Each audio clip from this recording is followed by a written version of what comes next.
Once, there was a boy. He shined shoes on the roadside, holding a brush in his hand, but carrying a dream in his heart. While others saw a poor kid, he saw a future waiting to be claimed. Against all odds, he studied, struggled, and sacrificed.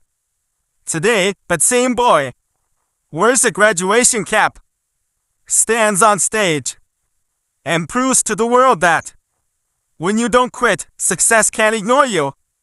This is not just a story. It's a message for every soul who dares to dream big, even when life gives them nothing. Watch now, From Poverty to Graduate, a true story of hope and triumph. In the heart of a dusty village in Pakistan lived a 10-year-old boy named Hasan. His home was nothing more than a mud-walled room with a tin roof, but inside it burned the fire of dreams too big for his world. His father, a daily wage laborer, came home every evening with tired bones and empty pockets.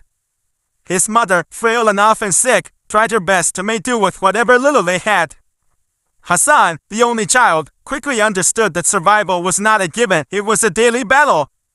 Despite the odds, Hasan went to a nearby government school. He wore a faded uniform, shoes stitched and restitched, and carried a tattered school bag. He had only one notebook for all his subjects, but he never complained. Education was his only window to a better future. Every day after school, while most kids played or rested, Hasan took out his wooden shoe polish box and headed to the village market. He sat quietly in a corner, calling out to passers-by, "Shoe polish, sir?" He earned a few rupees a day, barely enough to buy bread and medicine for his mother. Still, he smiled. He believed life had more to offer than just polishing shoes. Hasan would often study under a streetlight at night. Electricity was unreliable, and candles were expensive. He solved math problems in his mind while brushing shoes. Customers often mocked him. "Why waste time with books?" one man sneered. "Boys like you end up right here."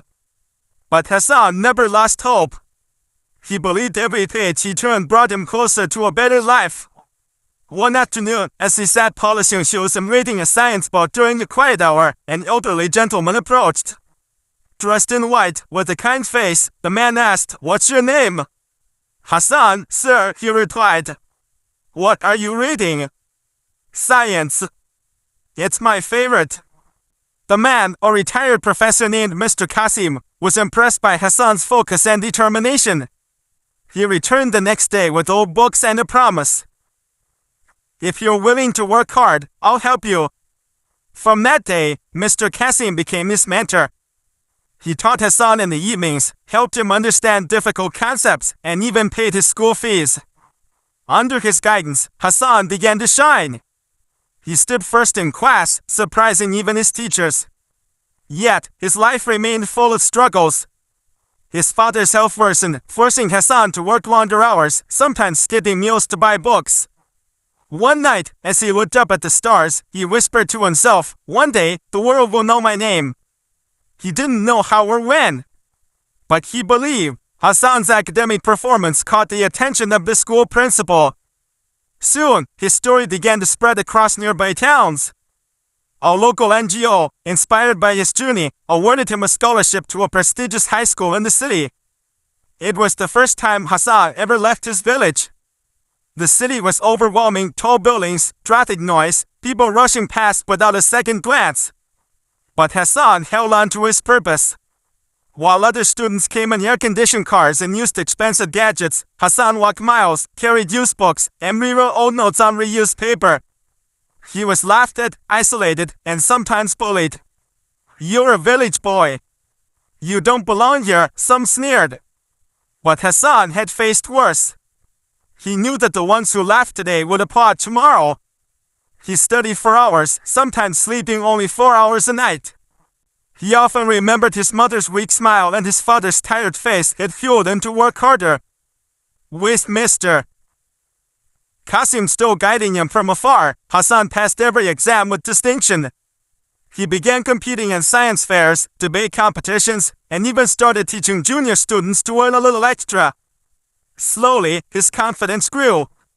Then came the biggest test of his life, the National Engineering Scholarship Examination. Thousands of students applied, most from elite schools but private coaching. Hasan had only faith and his books.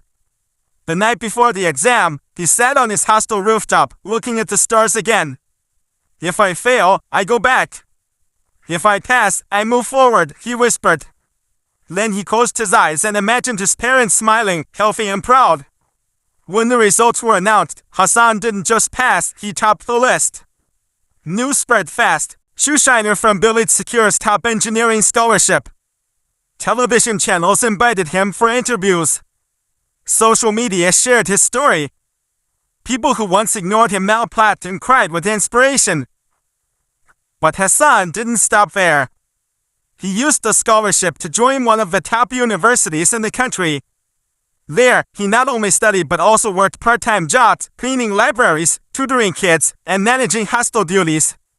Life was still tough, but Hasan was tougher. Years passed. Hasan graduated as a gold medalist from his university. His professors recommended him for international programs, and soon he earned a scholarship to pursue his master's degree abroad. From the dusty streets of a village to the polished corridors of a European university, it was nothing short of a miracle. When he arrived in Europe, he felt like a stranger. Different language, different culture, different world.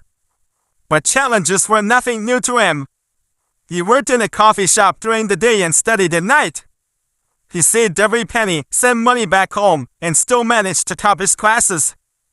During his research, Hasan developed a low-cost water purification system designed especially for rural communities. His invention gained international recognition. News channels from around the world covered his work. He was invited to speak at global conferences and was awarded as one of the top young innovators of the year. Eventually, Hasan returned to Pakistan. Not to show off, but to give back.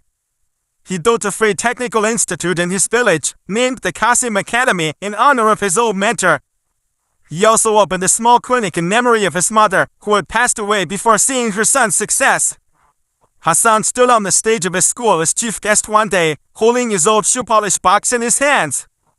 Looking at the young students, he said, "This box taught me that no work is small, no dream is too big, and no child is ever truly poor if he has hope." Tears welled up in the eyes of many that day. Hasan's journey wasn't just a story of success. It was a message that even from the humblest beginnings, the tallest dreams can rise. All it takes is belief, persistence, and the courage to keep moving even when the road disappears.